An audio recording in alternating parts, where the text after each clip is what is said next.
अगर आप आस्था और अंधविश्वास में फर्क नहीं जानते तो हो सकता है कि आप लुट चुके हैं।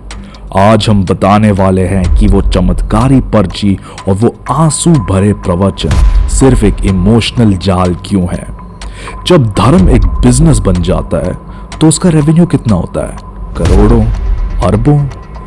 आज हम खोलेंगे इन स्पिरिचुअल सुपरस्टार्स की किताब जिसके पन्नों पर सिर्फ स्कैम और साजिश लिखी है।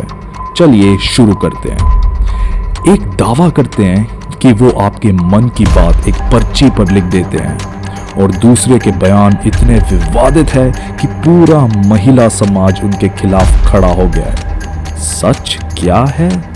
क्या ये सिर्फ श्रद्धा है या ये एक बिजनेस और दिखावा जो अंधविश्वास को बढ़ावा देता है? वीडियो एंड तक देखना क्योंकि आखिरी सच जानकर आपके होश उड़ जाएंगे। सबसे पहले बात बागेश्वर धाम सरकार की।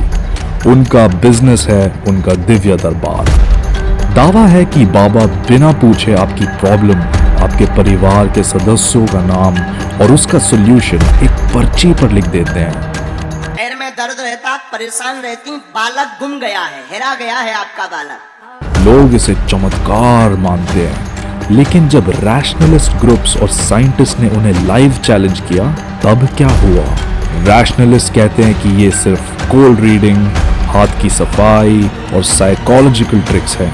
ये कोई डिवाइन पावर नहीं बल्कि एक वेल रिहर्स्ड मैजिक ट्रिक है।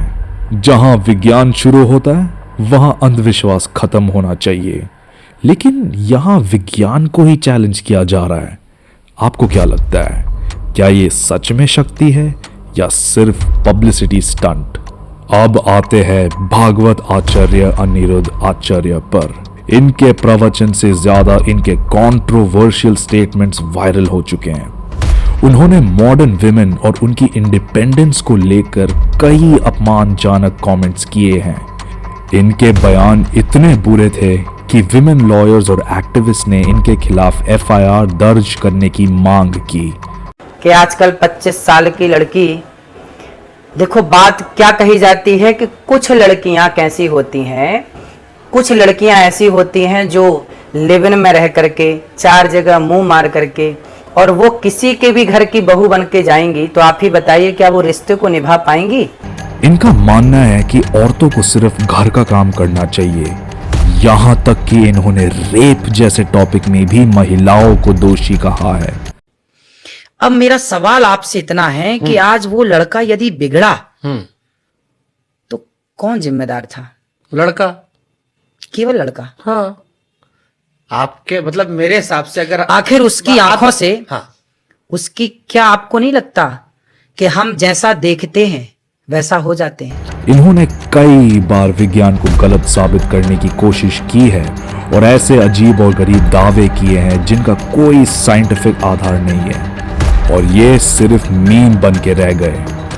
दोस्तों, जब एक रिलीजियस फिगर लाखों लोगों के सामने खड़ा होता है तो उनके शब्दों में बहुत पावर होती है। अगर वो पावर समाज को बेहतर बनाने की जगह तोड़ने और पिछड़ा बनाने में इस्तेमाल हो तो क्या वो सही है?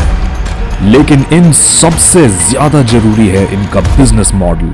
दोस्तों, ये स्पिरिचुअलिटी नहीं, ये करोड़ों का एम्पायर है।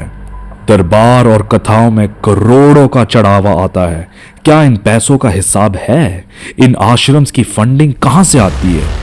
सोशल मीडिया पर इनकी PR टीम और पेड प्रमोशंस इन्हें सुपरस्टार गुरुज बना देते हैं। इनका कंटेंट इतना सेंसेशनल होता है कि लोग देखे बिना रह ही नहीं पाते। ये आस्था का नहीं बल्कि एंगेजमेंट का बिजनेस है। जब कोई गुरु अपनी गाड़ी, घड़ी और विलास की बात करता है और अपने ज्ञान से ज्यादा चमत्कार पर फोकस करता है तो क्या वो सच में धर्म का प्रचार कर रहा है या सिर्फ अपना धंधा चला रहा है?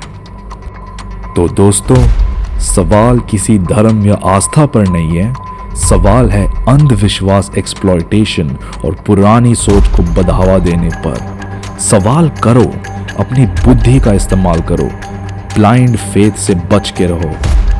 आपकी क्या राय है? क्या ये गुरु सच में डिवाइन है या सिर्फ मार्केटिंग का कमाल? कमेंट्स में जरूर बताना। अगर ये वीडियो अच्छा लगा तो लाइक कीजिए, सब्सक्राइब कीजिए।